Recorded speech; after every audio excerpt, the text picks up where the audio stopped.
Bismillahirrahmanirrahim. Bismillahirrahmanirrahim. Bismillahirrahmanirrahim. Bismillahirrahmanirrahim. Bismillahirrahmanirrahim. Bismillahirrahmanirrahim. Assalamualaikum warahmatullahi taala wabarakatuh. Bismillahirrahmanirrahim. Basmala am na solo de. Saa yoo jullee waxtu rek yow mi nga xam ni jullit nga saa yoo jullee waxtu saa basmala day yokk xéwal kilifa yi luñ ñu may rek ñu jottali kilifa yi ñuy wax saa basmala saa yoo jullee suba rek basmala waxuma la nga wax basmala de bismillahirrahmanirrahim bismillahirrahmanirrahim bismillahirrahmanirrahim 100 fois bu jullee suba gannaaw fajar bi suba tisbaar takkusaan timis geewe xam nga ñun comme suñu classe gi nga xam dañuy bàkkaar 24 heures sur 24 minute par minute yooyu dafa baax si ñun dafa ñuy dimbali ngir ñu mën a jégalu suñu borom comme dañuy xëy di tooñ rek ñu leen dee nuyu ba baax a baax kilifa yi di leen nuyu di kontaan si en di wax ne merci encore une fois de plus pour le grand soutien de regarder Pass TV de nous accompagner d'être avec nous kontaan nañ ci lool. Alors aujourd'hui suivant les suggestions des uns et des autres dorénavant sur Pass TV on va essayer outre les grandes productions de faire sur l'actualité des séries de 10 minutes de 15 minutes de 20 minutes des séries vraiment assez courtes quoi point bi ma njëkk a waxtaane laataa ma leen di jox beneen point mu ngi concerner la visite de l'enseignant du professeur de l'ancien ministre délégué dans le gouvernement français dans les années 2000 de ku noo wax Jean-Luc Mélenchon il parle d'insoumis Jean-Luc Mélenchon moo seet si Ousmane Sonko sur invitation alors Ousmane Sonko en guise de reconnaissance en tant que président du parti Pastef du soutien ardent en tout cas via tous les réseaux sociaux et les médias français de Jean-Luc Mélenchon à l'endroit de sa propre personne Ousmane Sonko mais aussi à l'endroit de tous les pastéfiens on va dire à l'endroit de tous les Sénégalais de tout le peuple sénégalais qui a souffert sous l'ère Macky Sall sous le magistère de l'ancien président Macky Sall attitude boobu Jean-Luc Mélenchon amoon nekk koo xam ne dafa ñëw di gërëm en fait di soutenir moom la ko Ousmane Sonko ak ñi mu àndal gërëme ba dalal ko fii fi ñu ko dalalee nag symboliquement lui en tant qu'enseignant université Cheikh Anta Diop le gars yi jugé ne que moo gën a opportun pour yóbbu ko fa man sama gis-gis ba gàtt ñàkk wóolu bi ma ñàkk wóolu nasaraan ci lépp wóolu ma leen ci dara ñàkk wóolu bi ma leen ñàkk wóolu moo tax suñu université may wax naan non nañuy éviter di leen fa yóbbu ñuy am cette capacité de transférer une quelconque information que ce soit parce que c'est une information objective bi nekkul lañ cay foog ñun et pourtant il a l'image de quelqu'un qui nous soutient etc mais quelqu'un qui ne croit pas en nous qui ne croit pas en nos valeurs en nos vertus en nos croyances religieuses et traditionnelles mais qui croit en li nga xam ne moom lañu gëm ca France mooy permettre góor ak góor di takkante Jean-Luc Mélenchon loolu la gëm moo tax sa venue malheureusement hélas vu moom ni mu waxee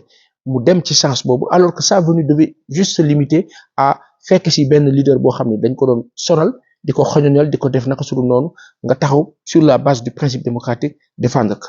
il fallait juste se limiter à ça mais xool leen xarañu tubaab qu'est-ce qu'il fait tout le discours man jàpp na ma ni lenn rek ko ci intéressé woon mooy am la communauté mixte bi nekk en France des Africains qui disent que ouais il est bien il nous soutient des Sénégalais et autres mais aussi am les tubaab politiquement parce que c'est quelqu'un qui va à la quête du pouvoir en France mais ñi nekk France ñoom boo leen laajee da leen naan carrément Mélenchon bi fi am dara parce que voilà am na foo xam ni d'accord africains yi teg nañ ko fa mais ñoom tubaab yi teguñu ko fa l'un dans l'autre l'important c'est de savoir comment ils fonctionnent ces gens-là bi nga xam ne dem nañ ba kii di Marie Le Pen war a jël nguur gi Jean-Luc Mélenchon dafa dem tafu ci Emmanuel Macron ñoom ñaar ñoo bokk gëm-gëm ci mbiru góor jigéen mbiru homosexuel kon xam ngeen ni benn lañu pourtant il se dit insoumis mais il est soumis à cette soi-disant pensée bi nga xam ne moom la ñu bëgg a imposer àdduna bi yëpp pour lan ñu war a imposer àdduna bi yëpp lu ni mel waaye pourquoi foofu nag laay waxee ne il faut ñu def attention li ñoo wax nag Ousmane Sonko ñu àndal ñooñu ko gën a xam ñun lu ñu wax rek rappel la parce que nous sommes très limités amuñu xam-xam dañuy gëstu rek laajte ñu xamal ñu am chance toog te micro di wax mais lu ñu fi wax rek kilifa yi ñu ko gën a xam par conséquent baax na nag ñu leen di rappeler ne leen attention bu leen topp trop cette législation étatique mondiale là qui fait que oui voilà un homme d'État il va falloir parler d'une façon ou d'une autre attention écoutez bien ce que Jean-Luc Mélenchon dit il est venu étudiants yi kontaan nañu Ousmane Sonko voilà le leader du Pastef ñu mu àndal Mélenchon ak sa petite délégation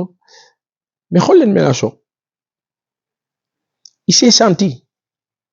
parce que am na panel boo xam ne leer na ko ni toute la presse française va reprendre leer na ko ni le monde entier va en parler leer na ko ni donc toutes les communautés d'une pierre deux coups il en a fait am africains yi ñu tàcc ko yuuxu université bi gars yi kontaan étudiant xam nga ñun bu ñu nekk étudiant dañu faawoon ay Jean-Paul Chevènement je me rappelle Jean-Paul Chevènement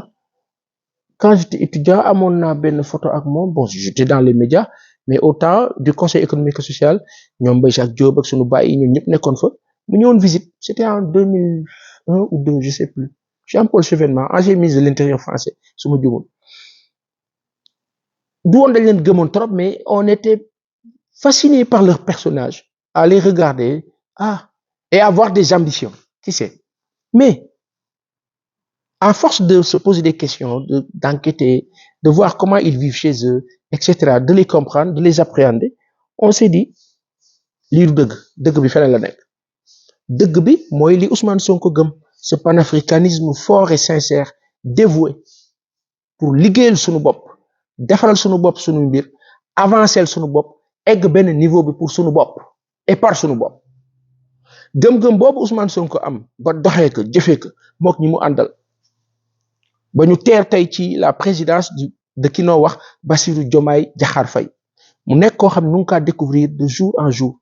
et de jour en jour les Sénégalais découvrent et apprécient Bassirou Diomaye Diakhar Faye de jour en jour les Sénégalais aiment Bassirou Diomaye Diakhar Faye par sa simplicité son humilité et son sens en tout cas de visu de la retenue pour le moment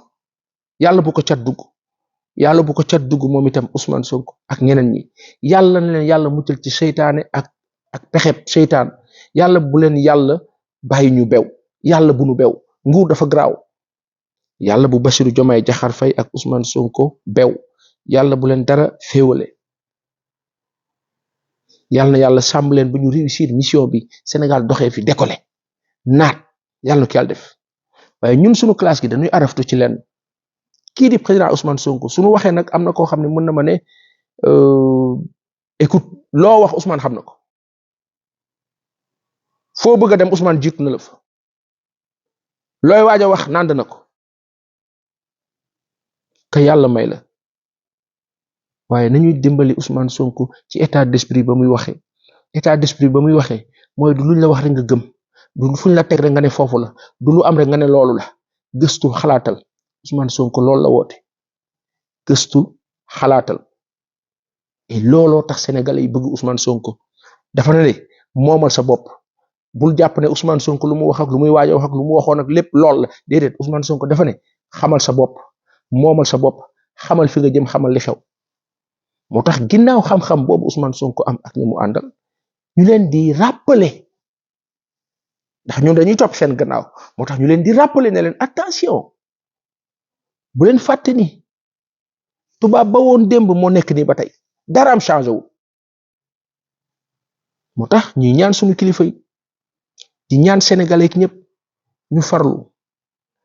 François Lecointre dafa wax ca kàddu fële nu France war a taxawee vis-à-vis de l'Afrique France ak Europe dañu war a àndandoo jàkkaarloo pour dem jàmmarloo ak africains yi parce que voilà ñoom loolu mooy seen avenir au même moment nga am l'insoumis Jean-Luc Mélenchon mu ñëw ne la non il faut que les peuples s'affirment il faut que nangam le Pastef wax gaay yuuxu tàccu mais mu sërëxal la mu sërëxal nag nekk la une partout te loolu mu sërëxal mooy la tax a jóg tubaab faw nu nangu ko bu ma kenn ne oui Mélenchon daf ñoo défendre non bi mu ñoo défendre fekk na ñun ñu défendre suñu bopp fekk na ñu am leader bu tudd Ousmane Sonko mu xeex ak ñeneen ak bon nombre de Sénégalais ñoo xam ne dañoo taxaw def loo xam ne Mélenchon defu ko donc lucidement nous devons rester lucides et minutieux ak minutie pour xam fi ñu jëm moo tax ñuy wax suñu kilifa yi ne leen attention bu leen topp les projets du président Macky Sall qui a échoué dans le souci de continuité de l'État attention lu ci baaxul taxaw leen jël leen seen temps bloqué leen ko ñu reprendre ñu tabaxaat lu ci baax ok BRT bi baaxul ka mu neex ak ka mu neexul baaxul te scandale bu mag moo nga ca kilifa yi daa ngeen ci agsi ñun duñ ko wax tuuti nañ ci kilifa yi daa ngeen agsi ci scandale à milliard bi am ci BRT bi am ci feneen ak feneen ak feneen ak feneen am ci ay entreprise yoo xam ni yu benn kilifa nee na ma PSD xaw ma PS nangam xaar ma noppi sax bala may sore comme kilifa yi wax guñ ci ma noppi scandale à milliards 400 milliards nangam 500 milliards usine de dessalement 400 milliards BRT 1000 milliards TER 1000 milliards Covid des milliards sur Prodac des milliards dans les ministères des milliards au port poste feneen ak feneen ak feneen vous avez vu ça au même moment Jean-Luc Mélenchon il dit j'ouvre les guillemets, je suis le premier législateur français qui ait déposé un texte de loi à propos de la possibilité du mariage homosexuel. Subhanallah, ma fëgg si samay nopp may nopp kuf xaaloo fadilan jadilan ak na ma ko tuddee ak na ma ko dégg wax ak dégg Sénégal bu ñu bëggee mu avancer Afrique bu ñu bëggee mu avancer foog ñu rester li ñu doon foog ñu doon li ñu doon tubaab bañ ñoo imposer lenn en Mario tubaab bañ ñoo imposer lenn a ngi ma dégg en Mario Kempes a ngi dégg bu baax voilà et Jean-Luc après avoir dit cela qu'est-ce qu'il dit il insiste je pense que cette liberté d'amour devrait être ouverte à tous. J'assume cette position et je ne cherche pas à vous l'imposer. Je sais que la France n'a pas trop de leçons à donner sur la polygamie, sur ce qui concerne les pratiques présidentielles, mais pour moi, pour mes compatriotes, nous ne sommes pas favorables. Bëggu leen polygamie yéen mais mbirëm ay ñaari góor yuy sëy non ànd ngeen ci ba yow Jean-Luc Mélenchon yaa ko légiféré looloo tax ñuy wax suñu kilifa yii fi toog Bassirou Diomaye Diakhar Faye ak Ousmane Sonko ne leen nag ngeen baalu ñu ngi sukk seen kanam naan leen moytu leen tubaab kaddu bu dëggu bi Ousmane Sonko wax Jean-Luc Mélenchon démb xawma ñu ngi ci samedi jamono bi on va dire kaddu gi mu wax Mélenchon jeudi ou vendredi mais vendredi kaddu gi ko Ousmane Sonko wax ak am solo na ngeen di dundee seen ay aada ak seen ay kii bokkul ak suñu bos il faut ngeen di nangoo respecter laïcité bi nga xam ne mooy bi nga xam ne nangu nga ni kii religion am lii la kii religion waaye nga nangu ne que noonu ñu la nangulee sa religion noonu nga ñu war a nangulee suñu bos noonu ñu la nangulee say coutume noonu nga ñu war a nangulee suñu ay coutume noonu nga amee say gëm-gëm ci ne yow gëmoo polygamie ñun noonu la ñu gëmee polygamie kon bàyyi ñoog suñu polygamie yow nga gérer sa mbir yaa xam waaye bu ñu ko imposer d'aucuns me diront oui Ousmane dañoo day criminaliser dañuy criminaliser la criminalisation daa ca àgg ca assemblée nationale ba sénégalais yi nga ko waxoon ba sa egg def ko te dañ faa xaar nguur gi te am nañu yaakaar ne dinañ ko def incha allah te loolu moo war a am nan ngeen mën a imaginer teraanga bi yàlla defal jigéen xool leen rek temps bi ñuy perdre ni toog man sax maa ngi am lu ma métti te da ngeen ma ci baal te maa ngi koy jégalu sama borom ñu war a toog di discuter ci loolu bu njëkk Sénégal da nga naan toog wax loolu ñu la tëjee sa gémmiñ wala ñu ne ay jël yat gàddul xeer ku fi ñëw ñu waay yow da ngeen noo bëgg a di ngeen dëkk bi rek doyul ndax musiba maaba kumba la yonent yàlla nóot ay bokkam yaka jegeñe ca jamono lan la yàlla def ba ñu nekkee di def góor ak jigéen yu bon yooyu yàlla ji tëpp suuf si ngeen ne loolu du amaat maar day si yàlla ñu ci yàlla musal ci suñu njaboot musal ci sénégalais yëpp musal ci africain yëpp musal ci ñëpp musal ci jullit yëpp musal ci keneen ku lu jullit itam te bañ lool ndax les trois religions révélées les trois religions monothéistes christianisme judaïsme islam ñoom ñëpp a lànk lu ni mel waaw nit jóge fële ak seytaanam naan laïcité teg ko ca ak liberté au 16e siècle français c'est à partir de là que tout est parti à un certain niveau. Qu'est-ce qu'ils ont proposé? La laïcité. Autant l'Église était forte. Hypocrisie, ils ont, à la limite, méchanceté et satanisme, ils ont anéanti l'Église, qui quand même a été anéantie au départ par les faux dévots,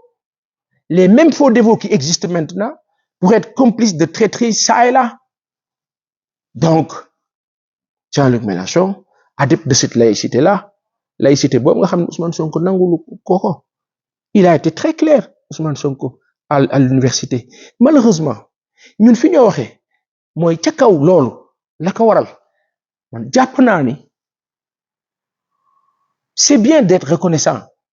mais à l'endroit de quelqu'un wala des uns ou des autres yi nga xam noonu la ñu mel, sans méfier c'est mieux. moo tax may wax kilifa bi Ousmane Sonko ak ñi mu àndal moytu leen tubaab bi dañu wër ndomb. Ils ont besoin de l'Afrique occidentale française ma waxee ko doon entre guillemets l'Afrique occidentale française de 1895 à maintenant ils ont vécu comme ça avec nous lu ko jiitu esclavage la woon. Aujourd'hui Sénégal ñun ñëpp dañu war a xarañ ubbi sunu ay xam ne ñi ñu seqal du nu may jàmm lii la Mélenchon wax li mu wax ni Ousmane Sonko tontu naka sax. Mais malheureusement comme dañu nekk ci monde boo xam ni hypocrisie daf fiy dox ñooñu nga xam ne ñoo nekk ci campagne mondiale de l'homosexualité ñoom dañuy am ay relais fii am ko feek feneen ak feneen donc lu jëm ci foofu rek da leen di arranger ñu def ko débat. Regardez nos journaux sama mbokk yi sama confrère ngeen baal ma maa ngi tuub di sukk seen kanam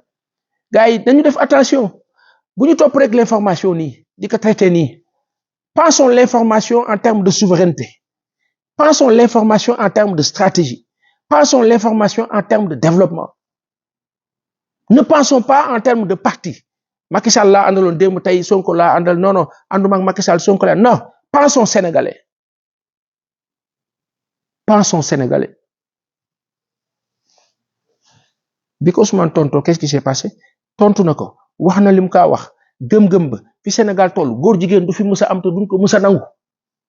ñi wax naan oui le président Macky Sall était plus ferme mais c'est faux ngeen baal ma le président Macky Sall avait dit nous ne sommes pas encore prêts c'est sujet à être prêt demain mardi si yàlla ci yàlla musal nous ne serons jamais prêts pour cela bokkul si ñun danoo wàccu buñ kaa xalaat buñ kaa dégg danoo wàccu c'est vomi on vomit à entendre parler d'homosexualité ce n'est pas de l'homophobie les relations contre nature. C'est inimaginable. C'est bestial. Même les animaux n'entretiennent pas les relations là. Par conséquent,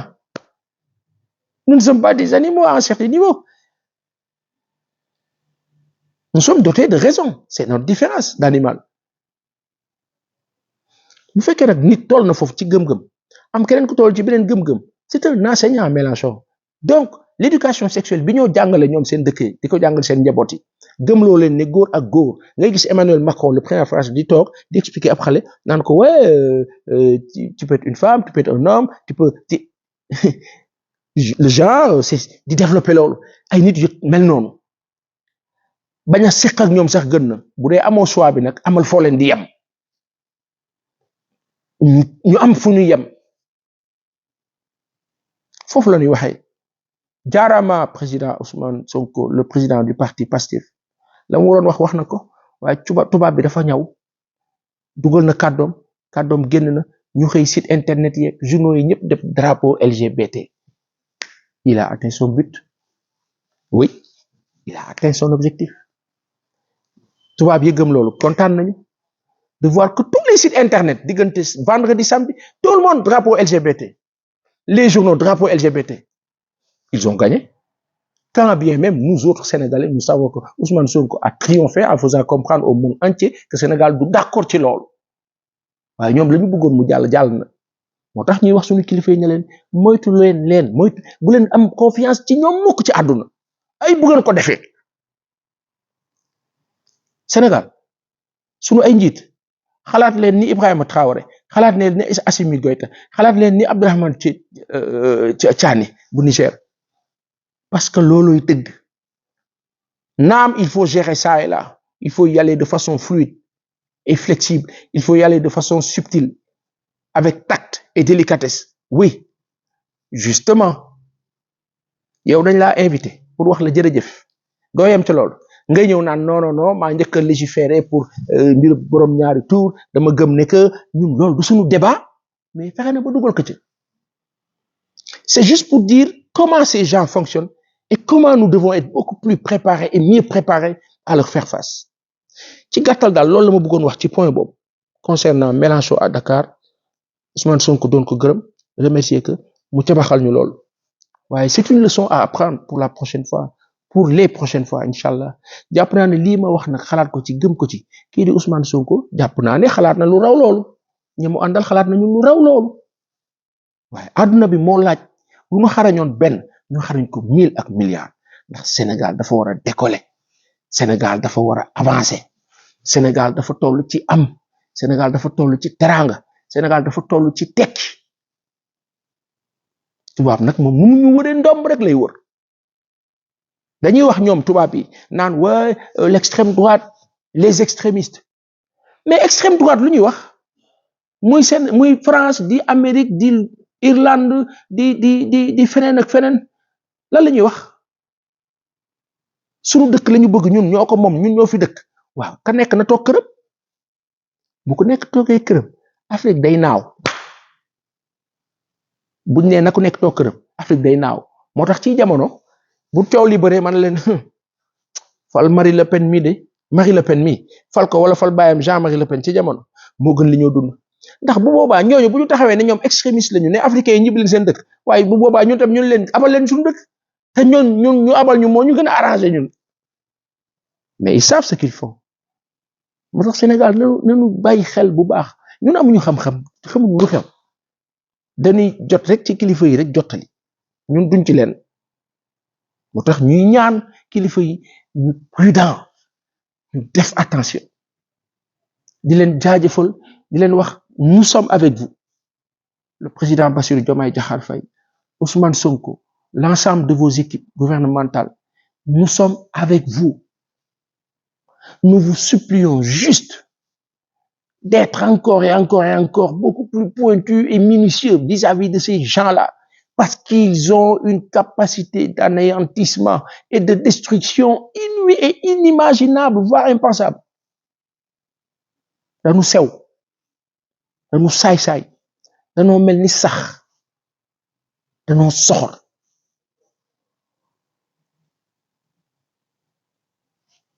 la visite de Mélenchon,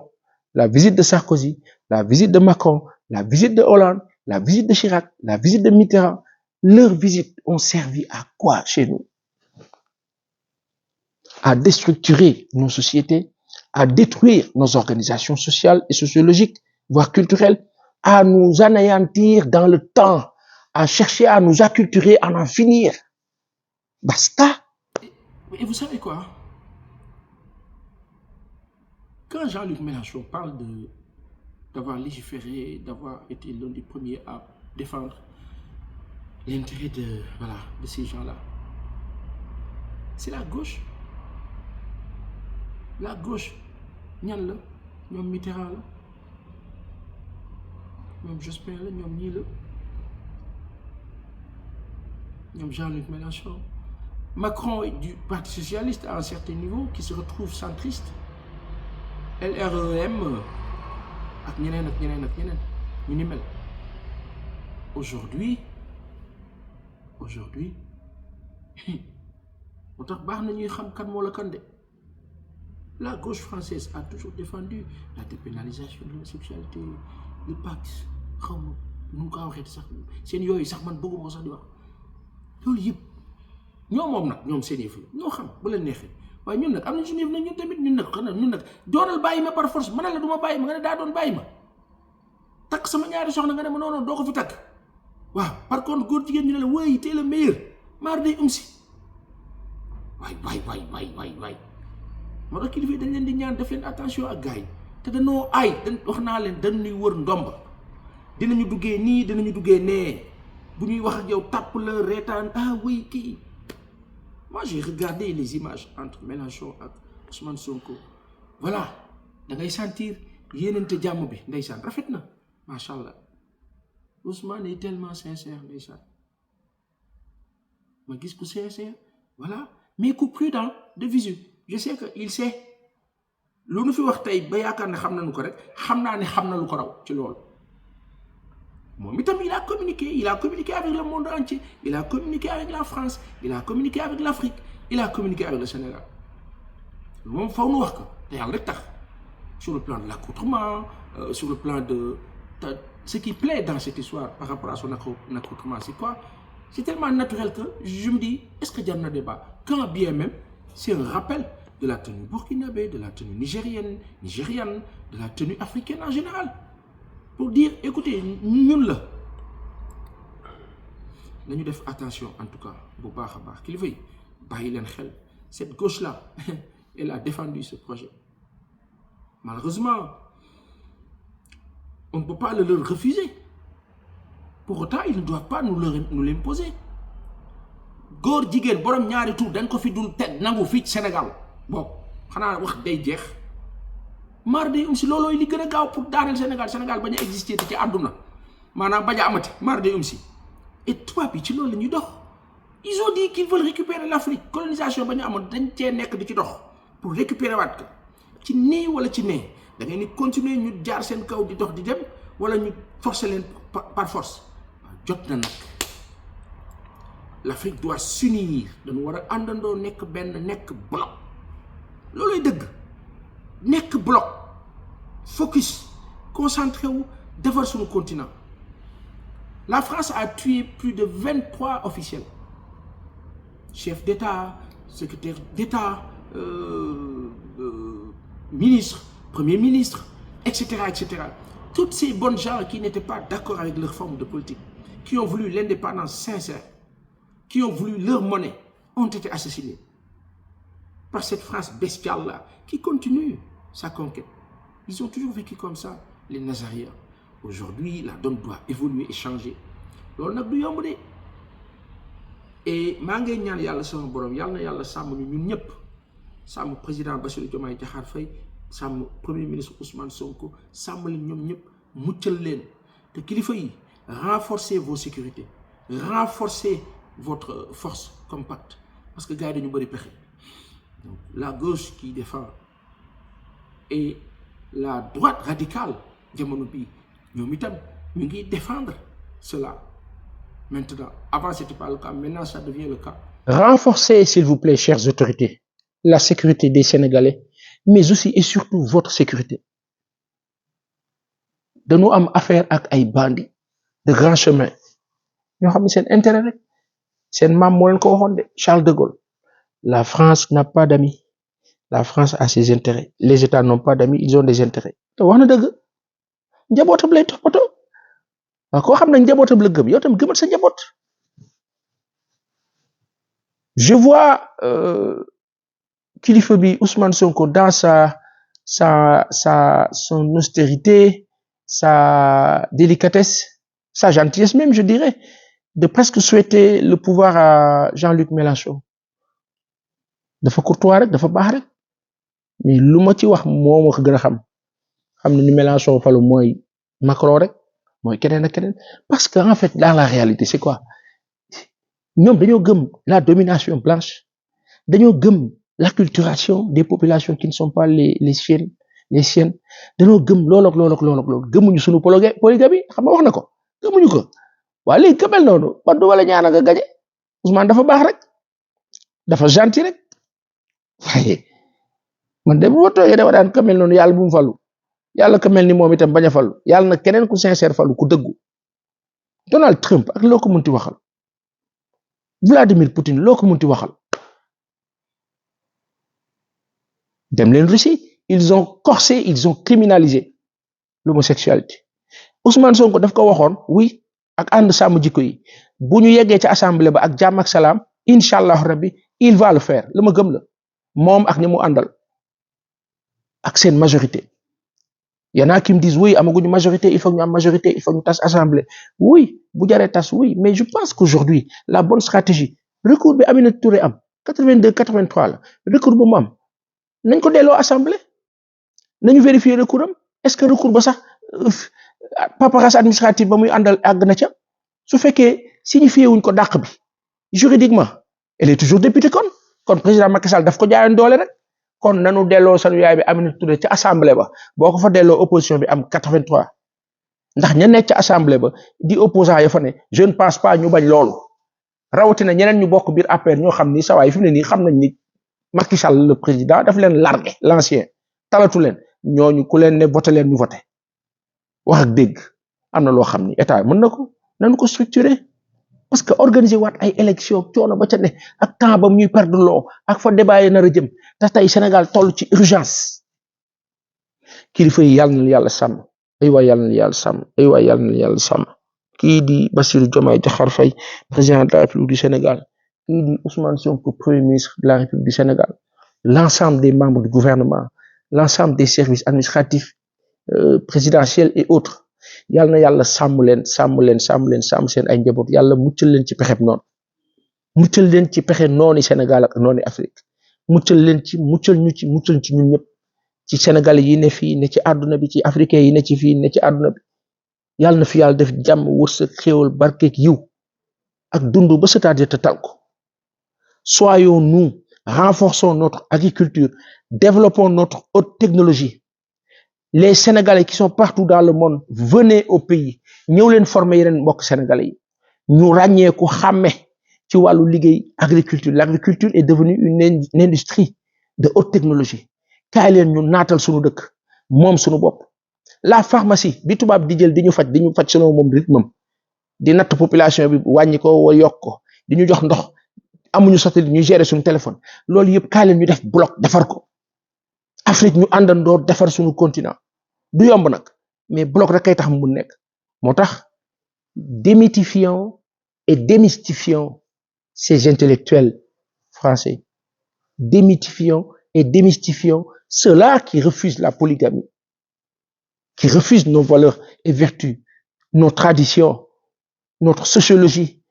nos réalités socioculturelles ceux-là qui refusent cela mais il faut les démythifier il faut les démystifier il faut les respecter humainement mais s'en arrêter à cela moo tax kilifa yi dañ leen di ñaan lu ñu fi wax yéen dañu ko gën a xam bu leen nangu lenn li ci parce que le protocole ci parce que oui les réalités de l'État ci parce que oui les institutions il faut les gérer ci parce que oui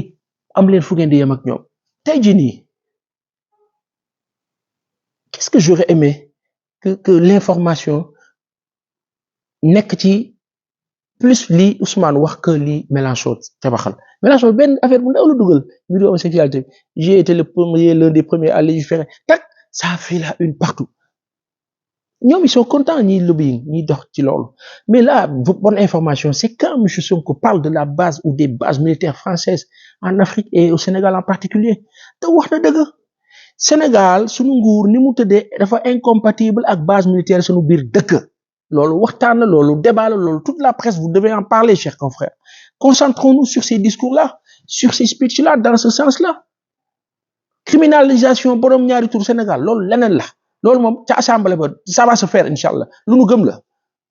waaye parce que nag bañ ko bëggee voter waa APR ñoo ko bañoon waa APR yi ñëw tey di wax naan waaw wax leen ñoo waxoon loolu moo tax ñoom dañoo war a noppi ñoom dañoo war a noppi APR dañoo war a ne ñàpp noppi yàlla ji def leen ne ñàpp doyu leen ñu ne dañuy wax faw yàlla newaat leen ñàpp ñu noppi yéen a fekk ceeb 300 yóbbu ko 600 ngeen di wax tey yéen war ngeen wax malheureusement il faut pas que nguur bu bees bi ngeen di may ñooñu tarfatal ay ni virgule on ne sait quoi de quoi nu kaa ubbi ndax war nu kaa ubbi APR ña fa baax ëpp waaye ña fa baax amuñu doole benn groupe bu ndaw ñoo fattoon Sénégal kii ba pare bëgg continuer na di ko fatt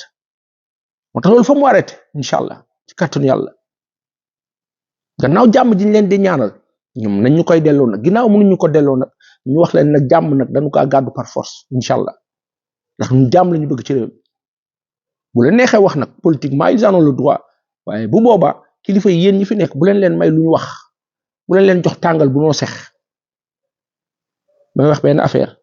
les bases militaires françaises au Sénégal mais Charles de Gaulle ba mu jotee indépendance am lan la def wax américains yeeg ñeneen ak ñeneen tous ces alliés là américains yi surtout jël leen vos bagages vos équipes militaires partez chez vous merci de nous avoir soutenus basta Afrique foofu la war a toll xool leen Umbalo Sissoco dem seeti Vladimir Poutine un député portugais soi-disant parce que ñoom dañu am benn ligue comme la francophonie ñoom tam les pays lusophones mu ne yaay woy sa waay warul dem foofu fooy dem dafa war a mais yow ñii africains tubaab bi dañ ñoo jàppee et c'est toujours les latinos ñoom la rek les anglo-saxons sont beaucoup plus conséquents ñoom dañ lay jox indépendance dem taxawee ne le quand bien même di ngeen collaborer mais bon nañ respecter sa souveraineté les latinos là non ñoom les français les portugais nangam nga xam ne ñoom dañoo mës a dox ci conquête ñoom loolu seen ADN la waaye Umbalo tontu na ko ne ko la Guinée-Bissau est un pays souverain fula foog leader africain yi di affirmer wu di assumer et ce qui est bien ñun fi ñoo toog di waxi sécurité naan Sénégal dafa soxla wéeruwaay il faut ñu am sécurité bu ñu tubaab di ragale Umbalo Sissoco mu ngaa tàmbali il a compris mu ngi naxanteeg Vladimir Poutine waxtaan ak moom plutôt pour teg une coopération militaire entre la Russie et la Guinée-Bissau foofu lañ jëm Afrique daal libre by force mënu leen ci tous incha allah rabbi Sénégal ñoo far